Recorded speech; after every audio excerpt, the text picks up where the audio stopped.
नमस्कार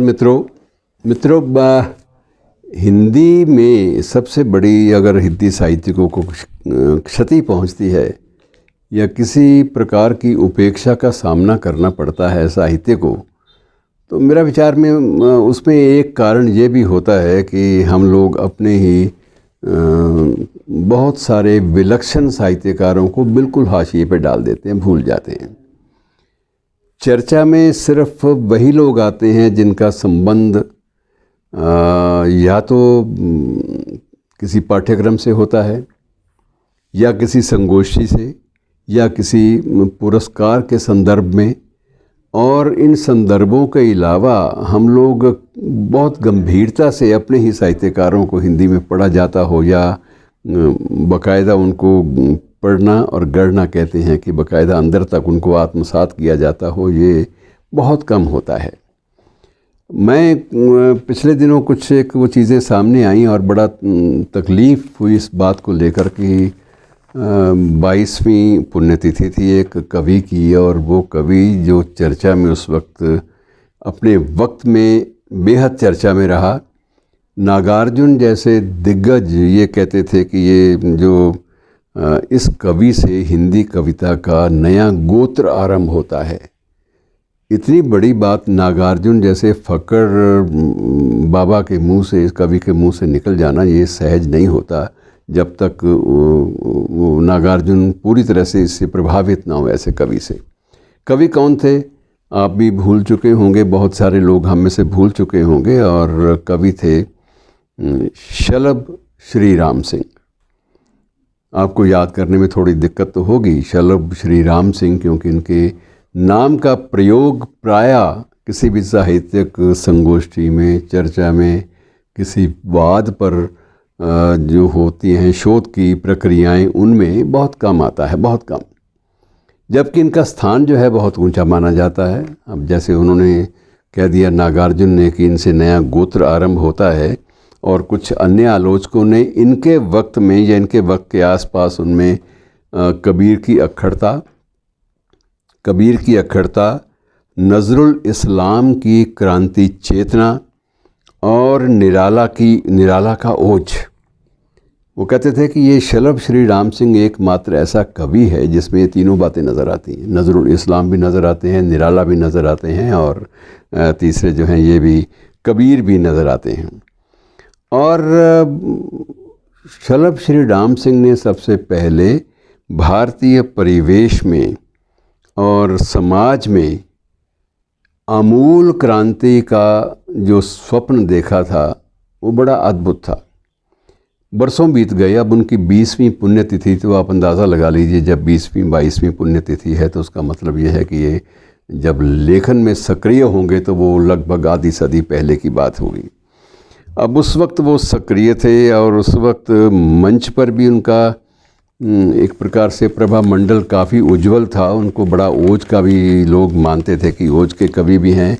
आप अंदाज़ा लगाइए कि उस वक्त, उस पुराने वक्त में इनकी एक कविता बड़ी प्रचलित हुई थी।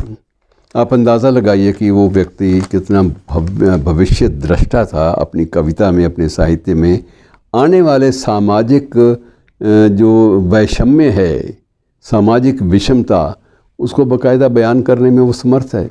उनकी एक कविता की पंक्तियां हैं, ये 1991 की कविता है। आज से आप अंदाज़ा लगा लीजिए लगभग 33 वर्ष पहले की बात है। तब चर्चा में आई थी, शायद लिखी उससे पहले गई हो, कि 100 रुपये किलो पालक खरीदने के लिए तैयार हो रहा है देश। 100 रुपये किलो पालक खरीदने के लिए तैयार हो रहा है देश, तैयार हो रहा है जनगण एक कभी ना ख़त्म होने वाले युद्ध के लिए।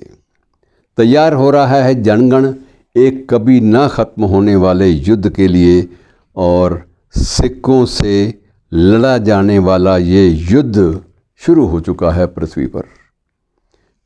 एक पूरी परिस्थिति को बयान आदमी कर जाता है कि सिक्कों से लड़ा जाएगा, अर्थात जो स्वायत्तता, आर्थिक आज़ादी और आर्थिक क्षेत्र में अपना दबदबा फैलाने के लिए, जो चाहे वो यूरो की लड़ाई हो, सुप्रीमेसी की, या डॉलर की लड़ाई हो, या पाउंड की लड़ाई हो, या रुपए की, तो हमारा भोला भाला रुपया तो बेचारा इस गिनती में नहीं आता।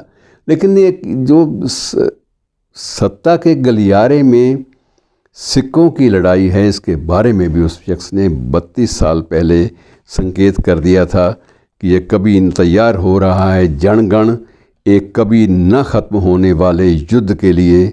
सिक्कों से लड़ा जाने वाला ये युद्ध शुरू हो चुका है पृथ्वी पर, और सिक्कों से लड़ा जाने वाला ये युद्ध एक समय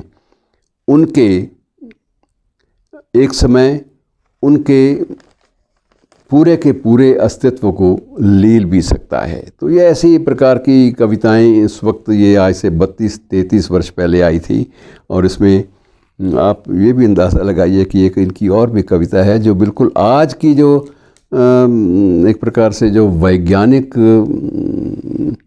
युगबोध की बात हम लोग करते हैं, या तकनीकी या टेक्नोलॉजी के युगबोध का साहित्य में दखल, इसके बारे में बात करते हैं। तो इनकी एक कविता और देख लीजिए, 4-6 पंक्तियाँ उसकी कविताओं की। तुम खड़े खड़े सहो रोबोट की मार, तुम खड़े खड़े सहो रोबोट की मार, कंप्यूटर के डाटे चबाओ पड़े पड़े, कंप्यूटर के डाटे दबाओ चबाओ पड़े पड़े, अलविदा मैं चला, एक कविता मेरे इंतज़ार में खड़ी है।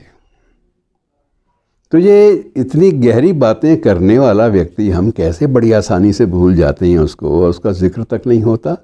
और अजीब बात है कि किसी पाठ्यक्रम में भी इसका जिक्र मेरे ख्याल में नहीं हुआ होगा तो सहज भाव से किसी संकलन का हिस्सा बन गया होगा। लेकिन एक व्यक्ति अपनी समकालीन वैचारिकता को इतना गहरे तक प्रभावित करता है कि उसमें काजी नज़रुल इस्लाम भी नज़र आता है, निराला भी नज़र आते हैं, कबीर भी नज़र आ जाता है आलोचकों को। लेकिन हमें सामान्य रूप से चर्चा करते समय नज़र ही नहीं आते ये लोग। तो ये बड़ी एक तकलीफ़देह बात होती है, लगभग लोग भूल चुके हैं। और उसमें एक विशेषता मैं और जोड़ूंगा, इनका जो जीवन का जो वृत्त है उसका समापन करने से पहले, कि जैसे मुंशी प्रेमचंद आरंभ में उर्दू में लिखते थे, वैसे ही शलभ श्री राम सिंह भी आरंभ में उर्दू में लिखते थे। और उर्दू में इनका नाम शलभ फैज़ाबादी के नाम से इनकी पहचान बनी हुई थी, क्योंकि मूल रूप से फैज़ाबाद के थे। फैज़ाबाद यानी अयोध्या, और बीच अयोध्या का वो हिस्सा, अयोध्या का वो परिसर, अयोध्या का वो क्षेत्र।